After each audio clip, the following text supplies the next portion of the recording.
안녕하세요. 이제 60대 중반을 넘은 여자입니다. 지금까지 살아오면서 그리 큰 죄를 짓고 살진 않았다고 생각했는데 저에게 무슨 일들이 그렇게 많이 생기는지 제가 잘못 살아온 건가 하고 한탄만 하고 있습니다. 저는 엄한 집안에서 자랐습니다. 흔히 말하는 동네에서 가장 큰 저택에서 살았는데 그만큼 부모님이 엄격하게 키우셨어요. 그 중에서 가장 엄격하셨던 부분이 바로 순결한 몸이었죠. 늘 여자는 조신하고 단정하게 남자들과 어울리지 말라며 어렸을 때는 근처의 남자아이들도 함부로 못 오게 하셨어요.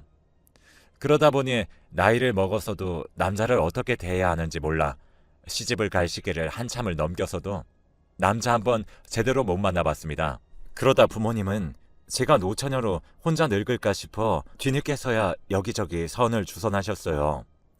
그렇게 몇 번의 선을 보다가 만난 게 남편이었습니다. 남편도 마찬가지로 30을 넘긴 나이에 선을 보다가 저를 만났고 서로를 썩 나쁘지 않은 상대라 생각해서 결혼 준비로 바로 넘어갔습니다. 만난 지 한 달 만에 결혼을 준비하기 시작해서 3달 만에 결혼했어요. 그런데 급하게 결혼한 것 치곤 저희의 금술은 좋았습니다. 서로를 뜨겁게 사랑해서 결혼한 건 아니지만 서로 존중하며 살았으니까요. 그리고 시댁에서는 아이를 얼른 낳으라고 성하셨는데 다행히 결혼한 지 1년도 채 되지 않아 쌍둥이를 임신했습니다. 그때 나이가 딱 30이었으니 시댁에서나 주위에서 노산이니 조심하라며 걱정인지 오지랖인지 분간이 되지 않는 말들을 귀에 딱지가 앉을 정도로 해주셔서 오히려 스트레스를 받을 정도였어요. 지금이야 30을 넘겨 초산인 사람들이 많지만 그 당시만 해도 30이면 아이들 국민학교를 보내는 친구들도 덜어 있었으니까요. 그래도 남편이 저를 감싸주며 태교에만 집중할 수 있게 해주었습니다. 덕분에 초산의 쌍둥이였는데도 많이 힘들지 않게 낳을 수 있었어요. 그렇게 태어난 쌍둥이는 딸과 아들, 이란성 쌍둥이였어요. 지금이야 인공수정을 많이들 하다 보니 쌍둥이들도 많이 보이는데 저희 때는 자연으로 쌍둥이를 낳는 경우는 잘 없었으니 다들 신기해했어요. 거기에다 한 번에 아들과 딸이라니 주위에서 늦은 만큼 더 큰 복덩이가 집에 굴러들어왔다고 좋아해 주셨죠. 이제 순탄하게 살아갈 날만 남았다고 생각했었는데 뜬금없이 남편이 회사를 그만두고 사업을 하겠다고 했어요. 심지어 그 당시에 굉장히 큰 기업이었기 때문에 저는 절대 안 된다며 말렸죠. 하지만 남편은 회사에서 주는 돈만으로는 빠듯하다면서 사업에 성공해서 쌍둥이를 여유롭게 키워내겠다고 했어요. 몇 번이나 다시 생각해보라고 했지만 남편이 하는 말은 늘 똑같았고 결국엔 제가 한 발짝 양보해서 남편은 사업을 시작했습니다. 그런데 제가 우려했던 것보다 남편의 사업은 승승장구하기 시작했어요. 제가 말렸던 게 민망할 정도로요. 남편의 말대로 사업이 성공한 덕분에 아이들은 어느 것 하나 부족함 없이 키울 수 있었습니다. 특히 딸은 피아노에 아들은 플룻에 재능을 보였습니다. 초등학교 때 그저 교양을 익히는 정도로만 배우게 할 생각이었는데 생각보다 너무 좋아하고 선생님들도 제대로 배우게 할 생각은 없냐며 몇 번이나 물으셔서 중학교 때부터는 본격적으로 음악을 시작했어요. 쌍둥이가 성별은 달라서 어렸을 때는 치고받고 싸우기도 많이 했는데 중학교에 올라가면서부터 같이 레슨도 다니고 얌전해지더니 싸우지도 않고 한 번도 제 속을 썩이지 않았습니다. 그렇게 아이들이 고등학교 3학년을 앞두고 있었던 시기에 남편의 사업이 거짓말처럼 망해버렸습니다. 다행히 마이너스가 되기 전에 모두 처분해버려서 저희 가족에게 빚이 생기진 않았지만 아이들 레슨비며 저희가 먹고 살 돈도 없는 게 큰 문제였었죠. 남편은 사업이 망한 뒤로 매일같이 술만 먹고 집에 들어왔고 아들과 딸은 그게 영 불편했었는지 집에 붙어있는 날이 없었습니다. 남편이 그동안 벌어오는 돈으로 먹고 살았으니 저도 딱히 할 줄 아는 게 없었지만 아이들 대학은 보내야 한다는 생각에 집 근처 식당으로 일을 구해 주방에서 하루 종일 설거지를 해야 했습니다. 물론 남편도 일용직으로 일을 구해서 돈을 벌어오겠다고 매일같이 어디론가 나갔지만 늘 집에는 술에 취한 채로 돌아왔습니다. 그러다 어느 날 남편은 식탁 위에 돈을 벌어오겠다며 당분간 집에 돌아오지 않을 거라는 쪽지만 남겨두고 사라졌습니다. 남편을 찾아 나서고 싶었지만 당장 돈을 벌지 않으면 그 다음 주부터 아이들 레슨비도 못 낼 지경이었기에 할 수 있는 건 남편에게 하루에 몇 번씩 부재중을 남기는 것이었습니다. 그렇게 3달이 지났을 때쯤 모르는 번호로 남편에게 전화가 왔습니다. 사실 회사 처분하고 남았던 돈을 가지고 노름을 하다가 지금 사람들에게 쫓기고 있어서 연락도 하지 말라면서요. 혹시나 저희에게 해를 입힐까 싶어 연락도 못 받고 혼자 전전긍긍 하던 것이었습니다. 무책임한 남편의 행동에 화가 났지만 그래도 아이들의 아빠니 영 모르는 척을 하고 있을 수만은 없는 노릇이었습니다. 그래서 돈을 어떻게든 마련해 볼 테니 일단 집으로 돌아오라고 해서 남편이 3개월 만에 집으로 돌아왔습니다. 이번엔 남편이 조금 정신을 차렸는지 일용직으로 일하는 것도 군말 없이 하면서 아파트 경비원 일자리라도 알아봐야겠다고 했습니다. 하지만 이제 문제는 아이들이었죠. 레슨비도 감당하지 못하고 결국엔 그 사이에 대학교에 모두 떨어졌습니다. 그리고 재수라도 하라고 했지만 레슨도 제대로 못 받는데 무슨 재수냐면서 매번 고성이 오가면서 아이들과 싸웠습니다. 집안 형편이 이런데 대학교 붙으면 자기들 보내줄 수는 있냐면서 매번 바락바락 대들다가 늘 집을 박차고 나가 술을 마시다 들어왔죠. 이제 20살이라고 매일같이 술만 마시고선 정신도 제대로 못 차려 경찰서에서 전화를 받고 한밤중에 달려나가는 게 일상이 되었습니다. 제가 레슨만 잘 받을 수 있게 해줬더라면 한창 대학을 잘 갔을 텐데 라는 생각에 먼저 화를 내다가도 아이들이 나가서 술에 취해 들어올 때면 가슴이 찢어지는 듯 했습니다. 그래서 제가 잠을 조금 더 줄이고서라도 돈을 더 벌어 아이들 연습실 사용료만큼은 절대 끊기지 않게 했습니다. 그런데 그럴수록 아이들은 더 엇나가기만 했습니다. 제가 3달만 기다리면 레슨 다시 시작하자고 그 사이엔 연습실이라도 가서 혼자서라도 연습하고 있으라고 했지만 이상하게 아이들이 집에 들어올 때는 늘 술에 만취한 상태였습니다. 그래서 늘 연습실에 전화를 걸어 아이들이 방에 있는지 확인해 달라고만 하면 늘 아이들은 방에도 없고 놀러 나간 상태였습니다. 저도 갈수록 아이들이 못 믿어워 연습실을 갈 때마다 인증해서 보내라고 닥달을 했지만 역효과만 날 뿐이었습니다. 그래서 남편에게 아이들이 너무 엇나가고 있으니 교육 좀 단단히 시켜달라고 했죠. 그랬더니 아이들은 남편이 없는 사이에는 더 심하게 굴기 시작했습니다. 처음에는 10,000원, 20,000원을 달라고 하다가 갈수록 100,000원이 넘는 돈을 아무렇지 않게 요구하기 시작했어요. 제가 그래서 그렇게 큰 돈이 어디 필요하냐면서 이제 어디 놀러 다닐 생각 말고 연습실 가서 연습이나 하라고 했더니 아이들은 합심해서 저를 방에 가둬놓고 제 지갑에 있는 돈을 모두 가져가기도 했습니다. 심지어 아들이 있으니 그 힘을 제가 당해낼 수도 없었죠. 남편이 돌아오면 늘 있었던 일을 이야기했고 남편은 또다시 아이들을 죽일 듯이 잡았죠. 그런 악순환만 반복되고 있었습니다. 그러자 아이들은 아예 집을 나가버렸습니다. 경찰에 실종 신고라도 하려고 했지만 그마저도 단순 가출이라며 거부당했습니다.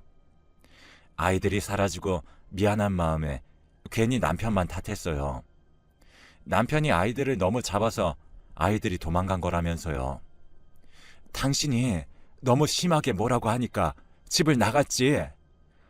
그럼 그게 내 탓이야? 당신도 옆에서 뻔히 다 보고 있으면서 안 말렸잖아. 애들이 애초에 이꼬라진 건 당신 때문 아니야? 어쩜 그렇게 말을 해? 애들이 삐뚤어진 건 학교 재수한다고 잠깐 방황해서 그런 것 뿐이야.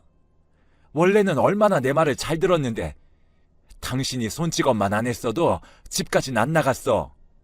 그래? 그럼 다 내 탓이네. 내가 다 잘못했지. 그럼 직접 애들 찾아가서 내가 무릎 꿇고 빌면 다 해결되겠네. 그러면서 늘 마지막은 현관문이 부서져라 쾅 닫고 집을 나가기 일쑤였습니다. 그런데 여느 때와 마찬가지로 싸움을 하고선 집을 나선 남편이 하루고 이틀이고 돌아오지 않았습니다.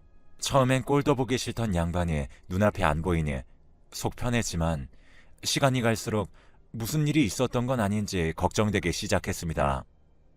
그렇게 한 달이 지났을 무렵 우체통에 직접 넣어놓은 쪽지가 있었습니다. 남편이 남겨놓은 것이었습니다. 쪽지에는 별다른 내용 없이 돈 벌고 올 테니까 나 찾지 마 라는 말만 덜렁 적혀 있을 뿐 어디로 간다거나 언제 돌아온다는 말은 없었습니다. 그래도 쪽지로라도 소식을 전해주었으니 한시름 놓였습니다. 어디에서 또 쫓겨다닐지도 모른다는 불안감은 불쑥불쑥 올라왔지만요. 하지만 아이들은 집을 나간 지 1년이고 2년이 지나도 돌아오지 않았습니다. 그렇게 남편도 아이들도 없이 혼자 그 집에서 묵묵히 기다렸습니다. 아무도 찾아오지 않는 그곳에서 기다리는 동안 세상에 홀로 남겨진 기분이었습니다. 친정에는 알리지도 않고 있었는데 결국 3년째가 되던 해에 다 들켜버려서 동생이 자기 집 근처로 이사 오라며 몇 번이고 절 설득했지만 언젠가 돌아올지도 모른다는 생각에 집을 떠날 수가 없었습니다.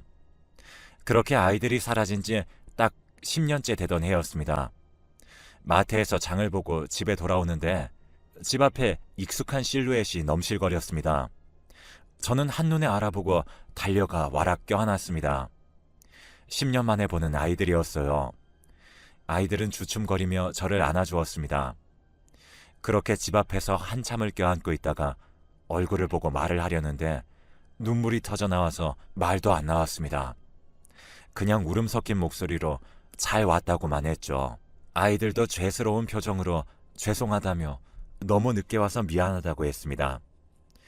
집 안으로 자리를 옮겨 그동안의 이야기를 들었습니다. 딸은 피아노 학원에서 초등학생 아이들 가르치는 일을 하고 있었고 아들은 그냥 카페랑 여기저기 아르바이트를 하다가 최근에는 악기 판매 영업을 하고 있다고 했습니다. 거기다가 2년 전에 결혼도 해서 막 돌진한 아기도 있다며 나중에 손주를 보여주겠다고 하는데 얼마 만에 느끼는 감정인지 가슴이 벅차 계속 눈물을 흘렸습니다. 그런 제 눈물에 아이들은 눈치가 보였는지 집을 나간 후에 돈을 벌면서 자기들이 얼마나 철없는 짓을 했는지 느꼈다면서 너무 죄송하다는 말을 몇 번씩이나 했습니다. 저는 이제 그런 건 상관없다고, 이제 너희들이 돌아왔으니 그걸로 충분하다고 했지만 여전히 아이들은 마음이 무거웠던 건지 곧 있을 환갑생신을 조금 앞당겨서 하자면서 해외여행을 가자고 하더군요. 자기들이 모시겠다면서요. 그런 건 필요 없다고 한사코 거절했지만 아이들은 막무가내로 비행기표를 끊어 저를 여행시켜 주었습니다. 심지어 아이들은 이제 자기들이 제 생계를 책임지겠다면서 지금 하던 일도 그만두라고 성화를 부렸습니다. 결국엔 일하던 식당에도 이제 그만둔다고 말하고 어디로 가는지도 모른 채 자기들만 믿으라는 말에 아무것도 모른 채 여행을 떠났습니다. 여행 온 첫날 여기저기 쉬지도 않고 낮에 돌아다니니 저녁이 되자마자 피곤이 쏟아져 내렸습니다. 아이들이 현지에서 유행하는 차라며 건네준 걸 마시고 나니 더 이상 참을 수 없는 졸음이 몰려들어 스르르 잠이 들고 말았습니다. 다음날 일어나니 제가 잠들었던 딸이고 아들이고 온데간데 없이 시끄럽고 더러운 땅바닥이었습니다. 겁에 질린 제가 지나가는 사람들을 붙잡고 여기가 어디냐며 부족한 영어를 끌어모아 물어보았지만 돌아오는 답은 없었습니다. 제 말에는 대답도 하지 않은 채 한참 사람들이 일하는 곳에 데려다 놓았습니다. 그곳에는 3사람 정도 한국말을 할 줄 아는 사람이 있었는데 그 사람들도 제가 해야 할 일을 알려줄 뿐 어찌된 영문인지는 말해주지 않았습니다. 저는 계속 딸과 아들과 함께 여행 온 거라며 한국으로 돌아가야 한다고 말했지만 제가 일을 하지 않자 현지 관리인으로 보이는 사람이 몽둥이를 들고 일을 하란 듯이 독촉을 해대자 저는 덜컥 겁이 나서 일단은 일을 시키는 대로 했습니다. 그리고 몇 시간을 일하자 밥 시간이 됐는지 다들 밥을 배식받으러 갔습니다. 밥을 배식받아서 다시 자리로 돌아와 먹어야 하는데 그제서야 한국인으로 보이는 사람이 저에게 말해주었습니다. 당신 딸이랑 아들이 당신 여기에 넘긴 거요. 다시 도망칠 방법도 없으니까 포기하고 일이나 해야지. 아니면 여기 관리자들한테 맡기 일쑤예요. 무슨 말이에요? 딸이랑 아들이 여기에 저를 왜? 왜라니? 자식들한테 미움을 사도 단단히 산 거지.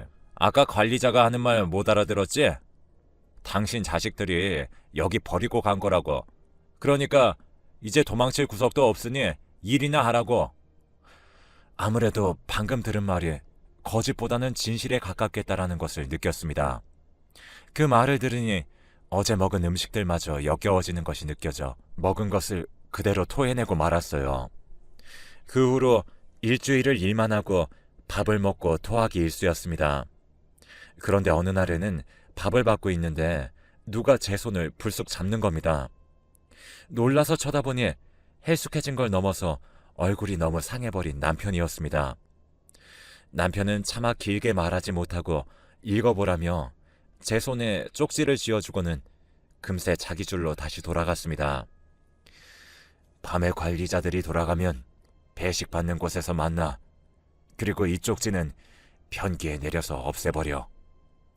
남편의 말대로 쪽지 내용을 읽고 늘 그렇듯 토하는 것처럼 위장하고 쪽지를 변기에다 버렸습니다. 그리고 밤이 올 때까지 기다렸죠. 매번 잠은 오지도 않아 뜬 눈으로 밤을 새기 일쑤였는데 정신이 없는 채로 있다 보니 밤에 관리자가 돌아가는 것도 몰랐습니다. 그날은 남편의 쪽지 때문에 잠에도 들지 않고 관리자가 돌아가기만을 기다렸다가 조용히 배식 받는 곳으로 갔습니다. 거기에는 남편이 비장한 얼굴을 하고 서 있더군요. 이리 와봐. 우리 여기서 나가자. 내가 길을 만들어 놨어. 그 말에 놀라서 저도 모르게 큰 소리를 내자 남편은 제 입을 막으며 얼른 나가야 한다고 했습니다. 같이 일하는 사람들도 저희가 도망치면 저희 목까지 일해야 하니 못 도망가게 막는다는 것입니다. 그 말을 듣고 저희는 재빠르게 몸을 움직였습니다. 남편은 배식 받는 곳에서 조금 떨어진 곳이 가벽으로 세워진 공간이라는 걸 알고 미리 도망칠 수 있도록 해놨었습니다. 다른 문들은 모두 안에서 열면 경보가 울려 관리자들이 달려온다며 도망치려면 이 길밖에 없다면서요. 저희는 그 길로 도망쳐 최대한 멀리 도망갔습니다. 사실 뛰어서 그렇게 도망가봤자 그리 멀리 가진 못했겠지만요. 그리고 날이 밝자마자 저희는 대사관 문을 두드렸습니다. 대사관의 도움을 받아 겨우 한국으로 다시 돌아올 수 있었어요. 한국에 돌아오자마자 저희는 망가진 몸 상태 때문에 병원에 입원해야 했습니다. 그리고 딸과 아들을 신고했습니다. 저희가 돌아올 줄은 몰랐던 건지 경찰들은 쉽게 그 둘을 잡아들였습니다. 뒤늦게서야 저희에게 잘못했다며 그래도 부모가 자식을 잡아넣는 게 말이 되냐면서 한 번만 용서해달라고 했었지만 어림도 없었습니다. 다행히 저는 그곳에 간 지 한 달도 지나지 않아 돌아온 거라 건강에 이상은 없었지만 남편은 그곳에서 10년을 잡혀 일했다 보니 지금까지 살아있는 게 용한 정도라고 의사 선생님이 그러더군요. 남편은 10년 전 사라진 그날 아이들을 만나 술 한잔하며 달래보려고 했는데 취해서 잠이 들었다가 눈을 뜨니 그곳이었다고 했습니다. 그래도 제 남편이고 한때는 서로에게 좋은 사람이었던 사람이 이렇게까지 무너져 있는 모습을 보니 가슴이 아렸습니다. 남편은 이제 됐다며 저에게 지은 죄도 많으니 이제 제 발목 잡지 않겠다며 남은 제 인생을 살라고 했지만 어디 그게 쉬운가요?